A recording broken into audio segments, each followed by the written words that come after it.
Samudyama Prapana Bhaktar Vido Samahitaha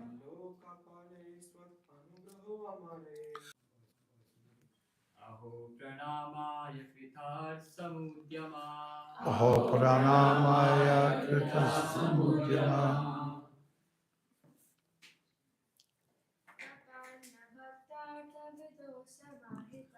Prapana Bhaktarita Vido Samahitaha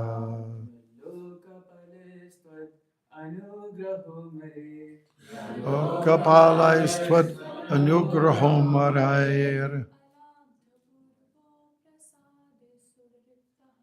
Alabda Purvo Pasadher Muskriptaha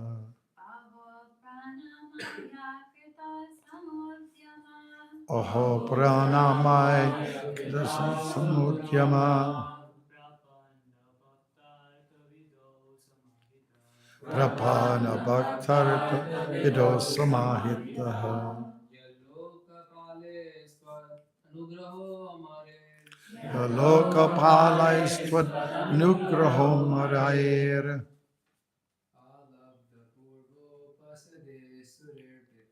Alabda Purvor Pasade Surirpita Valirvacha Aho Pranamaya Samudyama Prabhana Bhaktarata Vido Samahitaha Palaistvat Anugrahom Marair Alabda Purvo Pasade Suryarpitaha. Thank you very much. Great.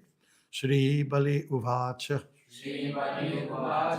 Bali Maharaj said, Aho, alas, Pranamaya, to offer my respectful obeisances. Kritaha, I did. Samudyamaha, only an endeavor. Prapana Bhakta Artha Vidau, and the regulative principles observed by pure devotees.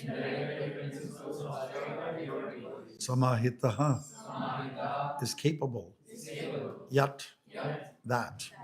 Lokapalahai, by the leaders of various planets. Tvat anugraha, your causeless mercy. Amarahai, by the demigods. Alabda Purbaha, not achieved previously. Apasade, unto a fallen person like me. Asure, belonging to the Asura community. Arpitaha, endowed. Translation. Bali Maharaj said, what a wonderful effect there is in even attempting to offer respectful obeisances to you. I merely endeavored to offer you obeisances, but nonetheless the attempt was a successful for pure devotees. The causeless mercy you have shown me, a fallen demon, was never achieved even by the demigods or the leaders of the various planets.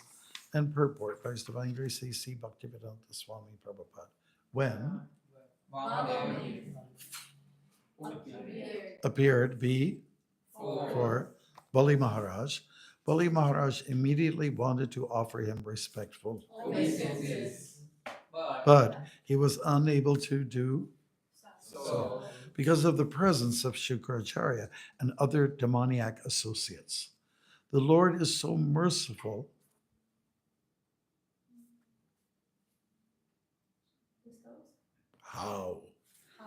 However, it's a native term. How?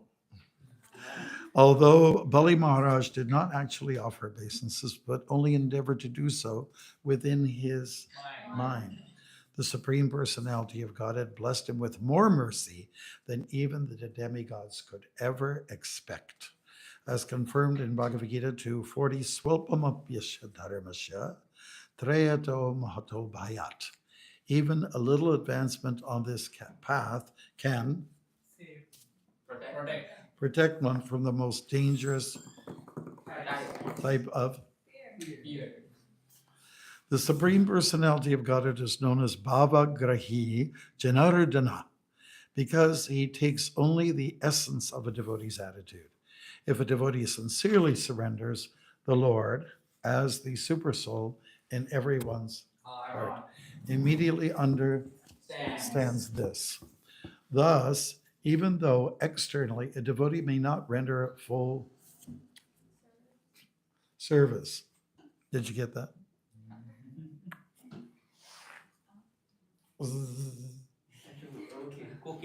Service, gassing up, all right? Okay. If he, some of you don't drive, so you don't know. Thus, even though externally a devotee may not render full service, he is internally sincere and serious. The Lord welcomes his service nonetheless. Thus, the Lord is known as Bhavagrahi Janardana because he takes the essence of one's devotional mentality. Thank you, Krishna. Very bland tea, by the way. Nama Om Vishnu Padaya Sustaya Buddhare Srimati Bhaktivedanta Swami Tanamani Namaste Saraswati Devi Gauravani Pujarini Nirvishesha Shingyavadi Paschachati Shatarini. The pastime of Bali, Vamana, Shukracharya, that triangle is coming to an end. And it's being left at a good note, meaning that the proper attitude or frame of mind is established. We are especially impressed by Bali Maharaj. Why? How so? Because even though he was of the demon clan, he demonstrated all kinds of devotional qualities. We do have some examples of demons who actually were better at showing devotion than even some devotees. Like, for instance, in the case of Vritrasura, he had a battle with Indra, right? And Indra showed more qualities of being self-centered than the opposite. Hiranyakashipu also similarly showed all kinds of beautiful sentiments when his brother passed away, and he was trying to console all of his family members, say, be calm, everything's okay. And then he became very philosophical and explained everything philosophical in the way that a very advanced Brahmin or Pandit would speak. It's quite amazing, He spoke very philosophically. One thing that sticks out in my mind in his dialogue to his family members is, listen, we all come together, like weeds in the ocean, seaweeds. And then at some certain time, the currents will separate us. And because the ocean is vast, we may never meet again. The Bhagvatam also gives an example that sometimes people meet, they do business trips. Did anybody meet Anandi the other day, last week? She came from Saskatoon. She was here on a business trip in Toronto. And so she came, she probably met people in the hotel where and then spent some time there, maybe at the conference or just in the lounge. And then everyone disperses and they never meet again. So Hiranyakashipu was trying to console his members and say, it's okay. A lot of people are quite stuck on this whole phenomena of soulmates. You've heard about that concept, right? And one of our devotees in Calgary, his name's Hari Mohan, he wrote a whole book about it. It starts off in an airport, and it was this African American or Canadian. He's kind of walking by, and then there's a Western lady sitting in the chair, and their eyes met. He was just walking through, ding. And what was that all about? They believe, I know this person. Each was having a mutual experience. I know this person. I know this person from a previous life. So the way that he's written the book, it's such a good piece of literature. I can't, karmic something, I can't remember. But it just rolls out in such an interesting way, right to the very end, so he's quite genius-like. And the last time I talked to him, he's very sober, he never doesn't get overly excited, like bubbly, like some of you are. But I say that in a good way. He said, Maharaj, I'm going to make a movie out of it. Okay, great, fantastic. So if you can make a movie as good as the book writes or reads out to us, all the power to you. So what is Bali Maharaj's mentality?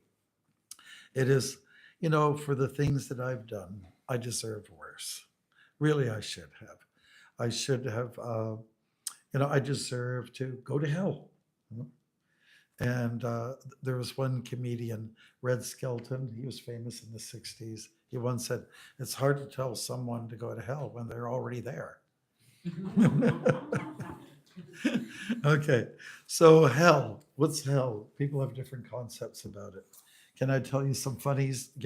Once in a while I see cartoons. I have a good friend from Windsor.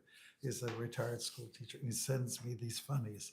So here's one. Okay, hell, of course, is usually portrayed as a place of where it's hot. So there's all these people in hell. They're in a queue to go for the coffee, right? The coffee dispenser. And in the meantime, there's all these sort of devils up there with their pitchforks, and they're on guard, right, to keep everyone in hell who deserves to be there. So one guy is getting his coffee in the cup, and then he takes a sip and he turns around to the next guy. They've got everything covered here, and even the coffee's cold. And then there's another funny about hell. So one guy, he's got this box of pizza in it. There's a pizza in this, okay? And he's standing up at a higher level, and everyone else is looking down like this, and said, whoever ordered this, it's going right back where it came from. So in other words, even in hell, you can't get your pizza. So people, really, hell is a sort of a deprivation, a separation from the Supreme Lord. And that's a good definition also of Maya. Maya means that which is not, meaning what is hell really? It's a place where there's real happiness.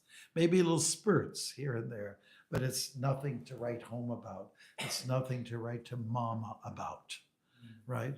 So that's the idea. And but really, hell is the place. Some of the lower planets are places where there's lack of service, and service means everything for the devotee. It's ecstasy, Service is ecstasy, especially devotional service. You might want to write that down. Devotional service is ecstasy. Devotional service is heaven, or at least Vaikuntha, a place of where there's full freedom and there's joy. Bali Maharaj is saying that, for all I've done, I deserve worse. So Prabhupada does give an example. Let's say, how many people have worked in the kitchen here? Offered some services, Okay, almost everyone has done. Yes? It's unanimous? I hope so. Otherwise. All right. So when you're in the kitchen, have you ever nicked yourself a little bit? Is that possible? You get kind of, especially the bangan. It's very slippery, it's just kind of rubbery, and and it might slip and got a little cut. Okay.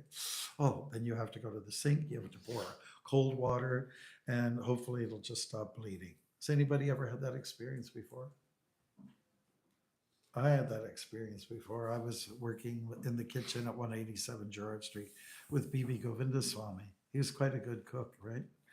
And I was cutting vegetables for him because I was the brahmachari. He was the Brahmin. I was just Bhakta Jojo, bozo. And I accidentally cut my finger, and it was quite deep, actually. You could sort of like a cat, like pull it out like this. So he noted this as, go and wash it. So I went down to the basement, and we had like a big sort of workers, like a big sink, and almost like a laundry kind of sink, right? So I poured the water on the cold water, and then I looked at it like a cat, and at that point I fainted, and I hit the concrete floor, and then my teeth got busted, and then Praharna, she came down. She just happened to come down, I guess and I was having convulsions, and then Praharna said, "Oh, she was freaking out like anything like that. She didn't work at the hospital yet at that time.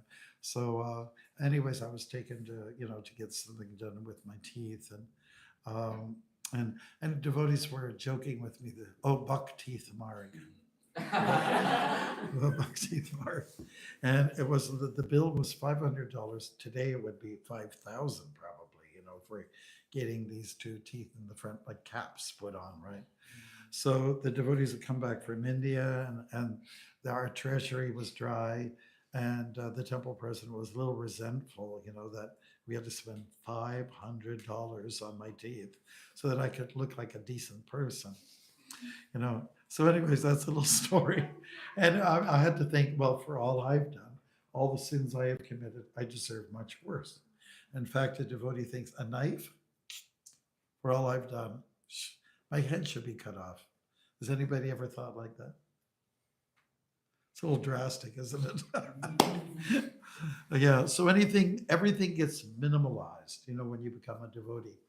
Putana, she did wrong. She did wrong. Her intentions were no good. And that was to take a little baby and give him poison and kill him. Do you remember the story of King Chitraketu?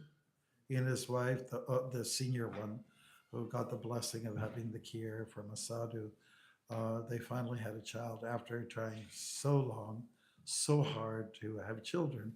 And so finally they got a child because a sadhu had come to their home and had given a blessing.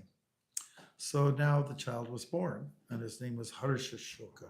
Harshashoka means this person will be harsh and will also give joy. In other words, will be the cause of joy and also the cause of great pain. So what happened is that the co-wives, and he had many wives to try to ensure that he could have a child. I think he was the problem, maybe not the ladies. But so they conspired to eliminate the child because they were just jealous.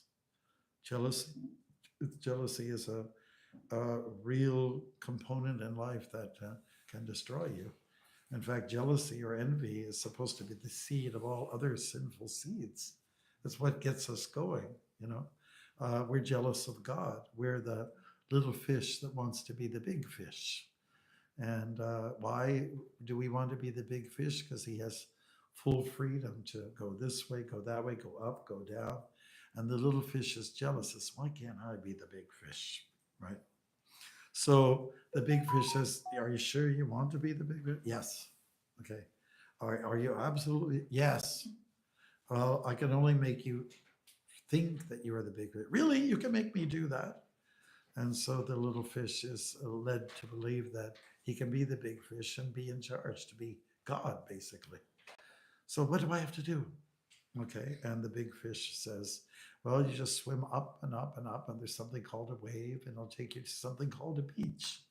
Okay, and then when he rolls onto the beach, then, which is dry, and he gets all itchy, and it's, he just can't handle it very well. And then he meets Maya, who's on a beautiful lawn chair, sipping the very best mango lassi, and with sunglasses on, and she's right there to take care, superficially, of the little fish. Right? Okay, so now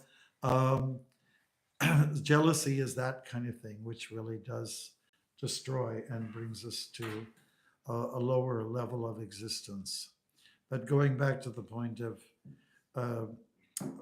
our dear Putin, is that the name of the Putin or Putana? Oh, sorry, they're very close. Maybe they're brother and sister. Okay. Putana, and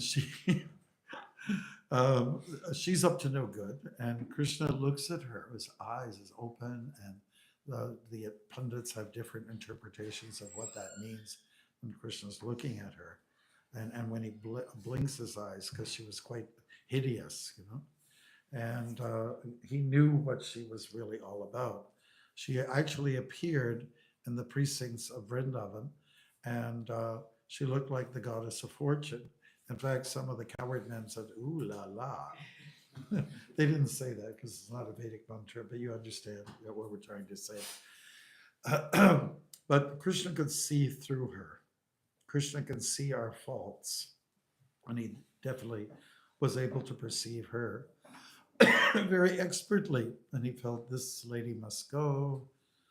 But I hate to do this, Mataji, but your life will come to an end. But because she approached him in a motherly fashion by offering her breastly milk to the child, he felt that she's coming to me like a mama, a nice mama.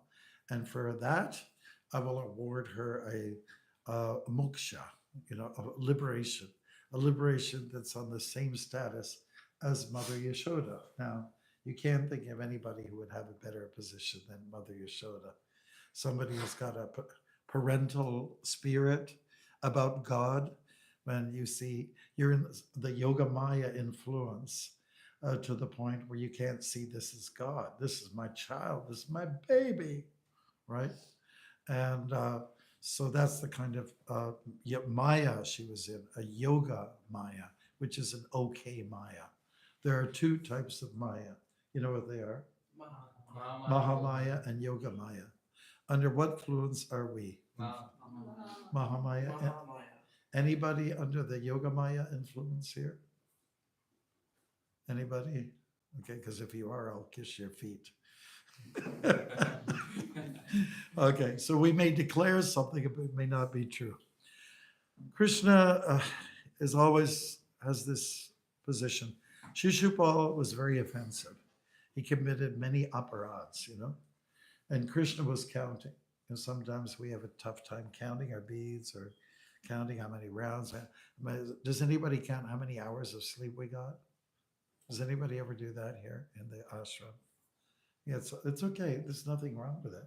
It's nothing. It's okay. You don't have to feel guilty. But Krishna's counting all the aparads, and as the numbers were escalating for Shishupal, who in the public was criticizing Krishna and others, saintly people, he said, "Keep going, keep going, keep going," and that at point 100, that meant that's it. Enough is enough. Enough is enough. And then the Lord released his chakra, Sudarshan chakra, which is a little bit on the sharp side, and a little bit fiery, and so on like that. It moves real fast, and just the incredible clean cut, like the kind of cut you'll never get out of cutting bangan. I have never known that the sharpest knife can, it depends, on what kind of bangan you have. Eggplant.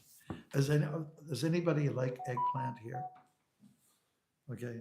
Are there any anti-eggplant lovers? Okay. It depends on how it's cooked, right? Yesterday's wasn't too bad, actually. It was quite nice, right? Yeah. When I first saw eggplant, but my introduction was at 187 Gerrard Street when I was cutting vegetables. Because, we didn't, in the 60s, 70s, 50s, we grew up on peas and carrots and potatoes. We didn't know about these exotic veggies, honestly. We didn't know about all those, ground crops like, and plantain and all the, we just didn't, they weren't available. They weren't on the market. All these exotic things came much later on. So when someone offered, say, do you like eggplant? I said, I'd rather that you keep the egg on the plant. Okay. All right. We all have our preferences. Prabhupada, he didn't like broccoli. Did you know that? He couldn't, broccoli was not part of the Indian diet, A gobi, yes, but not green gobi. Yeah? Right. It was just not part of the Indian cuisine, just like you don't have in India, it's hard to find an avocado. And that's the only reason why I hate India. Because they don't have avocados. Okay, so let's get back to it. Bali Maharaj, he carried such a beautiful sentiment. We were so inspired by him. He had everything, and then he had nothing. But when he had nothing, he had everything. Does that make any sense? You want to write that one down? Okay. He had everything, then he had nothing, which means he had everything. Okay. So, as we discussed the other day, last week, less is more and more is less. That's basically the spirit, the mentality. But Bali Maharaj, as long as you have shelter, as long as you have something to eat, then it's okay. In fact, Karuna Sindhu and I, we were walking yesterday by the Don jail near there, let's say. And it was a very famous prison in the Toronto area. And people who stay in jail, they oftentimes have their setup is pretty good. It's not bad, you know. I went to one it was a little bit east near Peterborough. It was Diwali time, and I was invited to speak with all these prisoners around. One man, he was a Punjabi guy. No offense to Punjabis, I love them, but he was in the prison for killing his wife, chopping her up, putting her in the garbage bag. Another guy was in there, and he murdered 2 people in the Windsor Hindu temple. So I was in the midst of all these people, but the murderer, the number 2, he told me, "Oh, our setup is pretty good. We got our own apartment. If your girlfriend wants to come see you, she could come and spend some time with you." But it's really talking about rehabilitation. I don't think so. Rehabilitation is when you're put into a humble circumstance. If you're in a prison cell and you've got all these amenities, I don't think you'll get cured of your habit. It's not possible. You have to learn a lesson or 2, isn't it? Yeah. Instant karma. Instant karma has to happen for some of us, and then it really becomes very clear. Now let's reflect for a minute on how crafty the Lord is. I'm not talking about God who does arts and crafts. I'm talking about God who's, let's say, sneaky, tricky, In fact, Krishna does state in the Gita, of all tricksters, I'm the best. So nobody can out. You remember the story of Balaram? Well, actually, let's Brahma, okay? Who was involved with Krishna and Balaram and the coward boys, and Krishna was, I guess Brahma was envious of him, So he tried to out-mystify Krishna. So he says, I'm going to steal these people. I'm going to hijack, Demigods are into hijacking. All the coward boys and the calves, both. Krishna was left seemingly all by himself. And but Krishna outsmarted him. He did a duplicate set of coward boys and calves. And Brahma was totally bewildered. Wait a minute, I got rid of them. How do they get back there? How is that possible? So, putting 2 and 2 together, which ends up being 4, Brahma decided that, okay, it's Krishna who's doing this, and he's mystified me, and I think I just have to take a humble position. And Brahma is, by the way, the head of our sampradaya, so we expect some dignity to come out of his character. And here he showed humility. He ate humble pie. And if you ever look it up online, the origin of humble pie, you'll be shocked. Okay, do you want to share it with us, Monil? When you get a chance, maybe before. And we're going to close up soon because we have to leave time for your questions and answers. Yeah, so Bali Maharaj took a humble position. Trinarapi Sanichina, Tororapi Sahishnana, Amanina Manadina, Kirataniya Sadahari. So the idea is to take a humble position as much as possible. And we'll also see that through this humility, strength comes.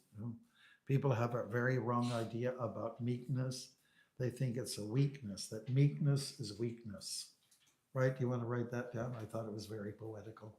People think meekness is weakness, but actually it's not, And in fact, when you're really the boss when you're Das, right? When you take that position of being a servant, And so in an ego-based culture, surely it's like that. We feel that I have to be on top. I have to show arrogance.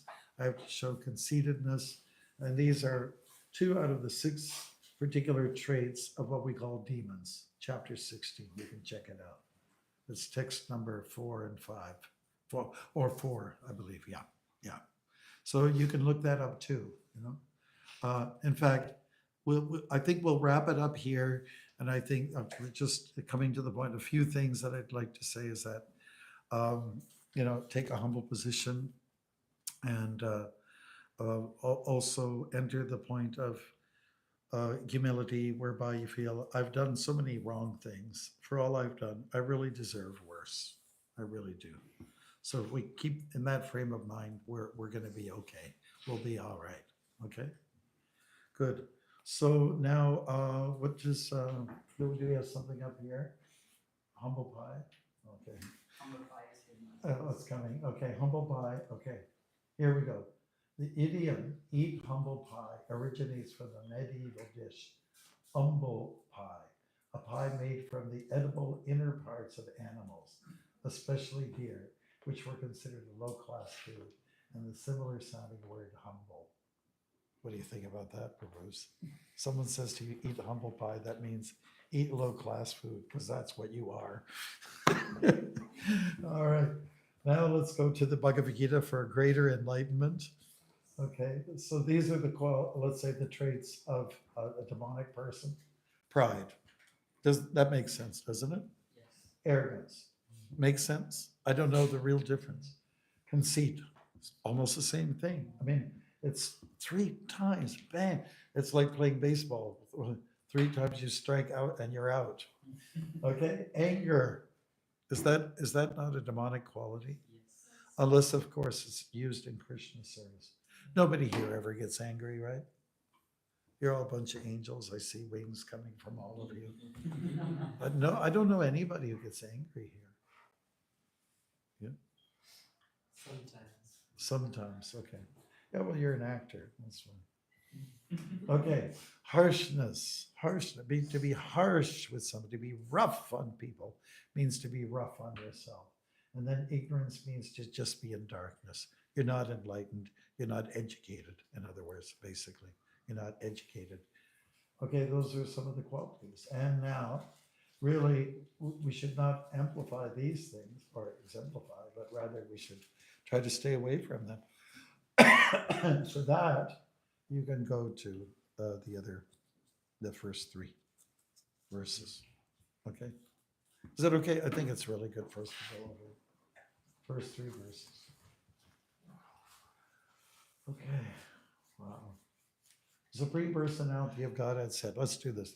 Fearlessness, purification of one's existence, cultivation of spiritual knowledge, charity, self-control, performance of sacrifice, study of the Vedas, austerity, simplicity, nonviolence, truthfulness, freedom from anger, renunciation, tranquility, aversion to fault finding, compassion for all living entities, freedom from covetousness, gentleness, modesty, steady determination, vigor, forgiveness, fortitude, cleanliness, and freedom from envy and from the passion for honor. These transcendental qualities, O Son of God, belong to godly men endowed with divine nature. Good stuff, isn't it? Put it on your refrigerator. Okay. Hare Krishna. Any questions or comments, Prabhu?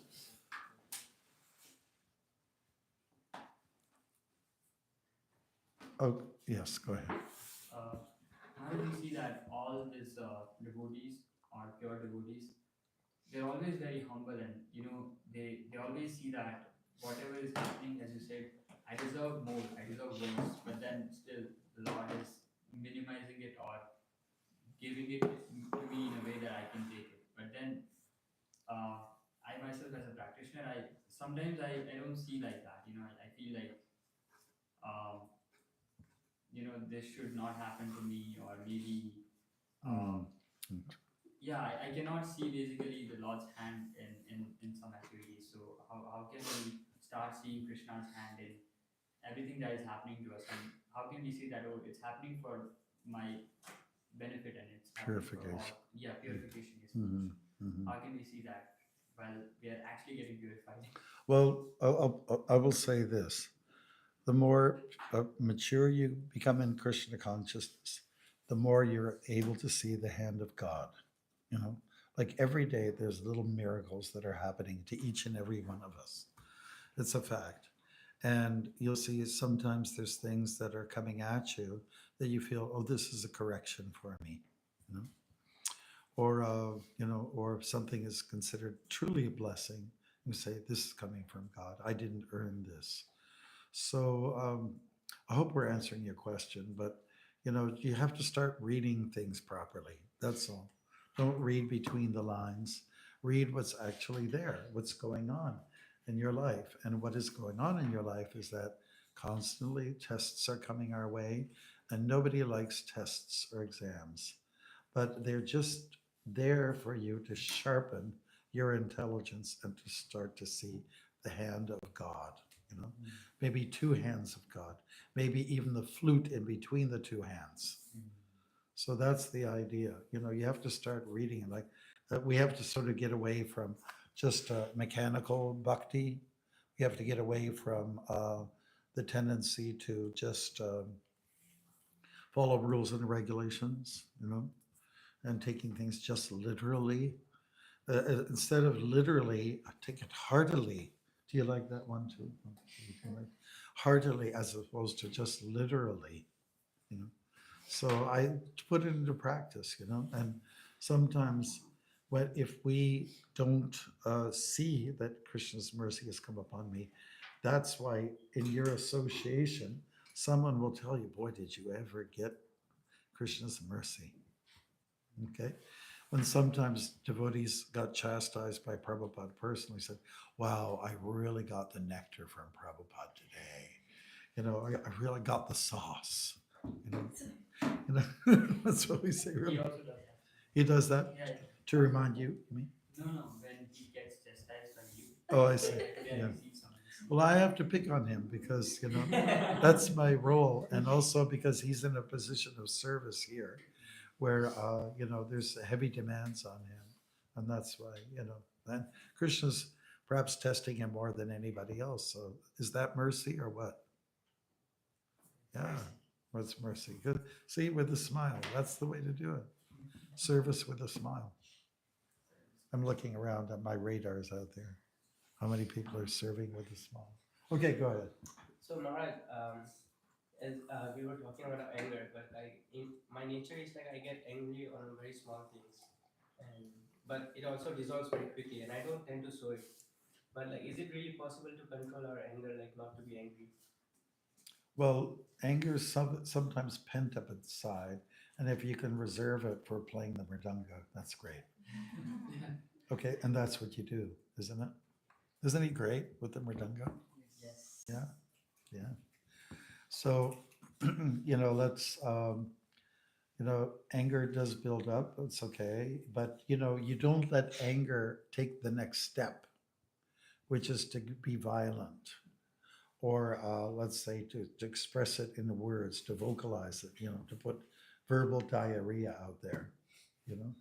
So therefore, you're learning to cut it at some point, which is an exercise of austerity, right?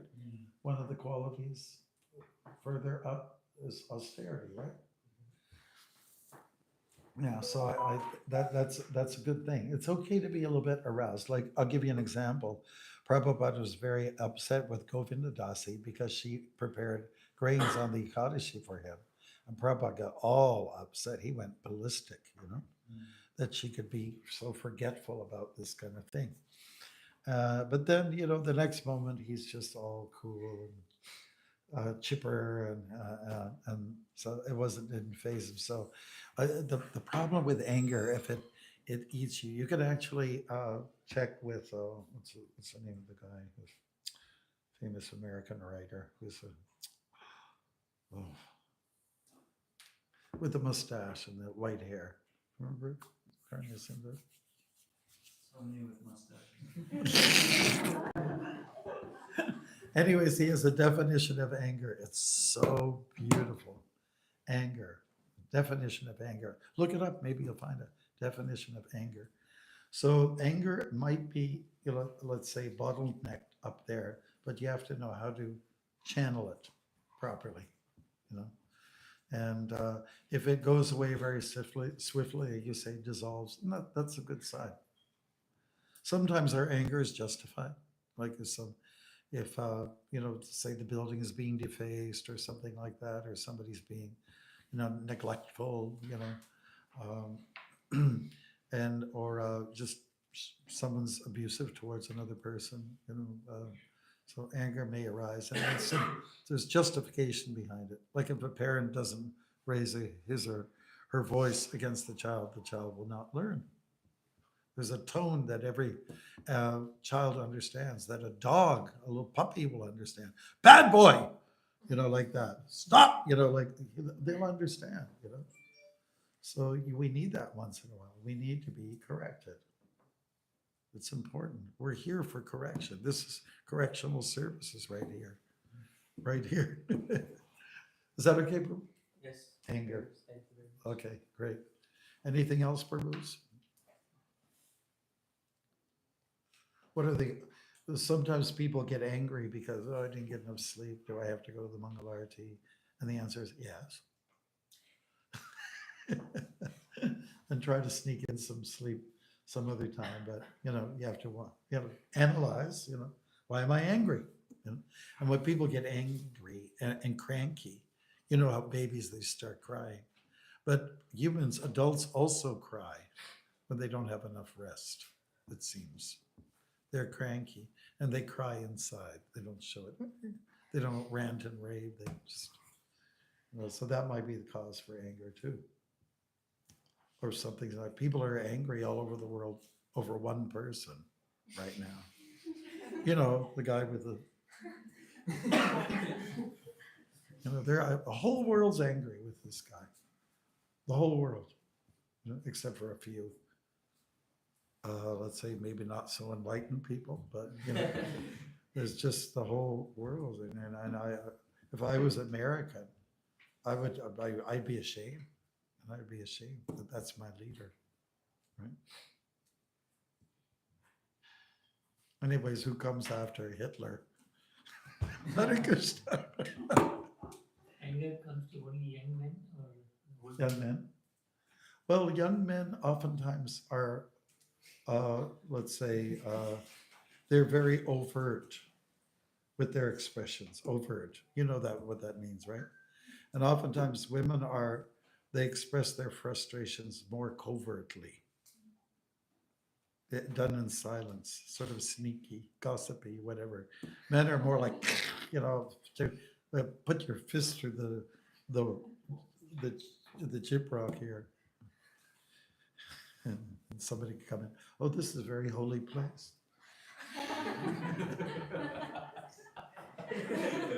We had one devotee, he was actually an actor, and actually he was walking in Times Square, one of the parks in New York, and somebody hit him on the head, did permanent damage on his brain, so he'd get angry sometimes. So he would punch a hole in the wall, and his wife was so good, she just kind of get some plaster and fix it up and put the paint on because she was an artist.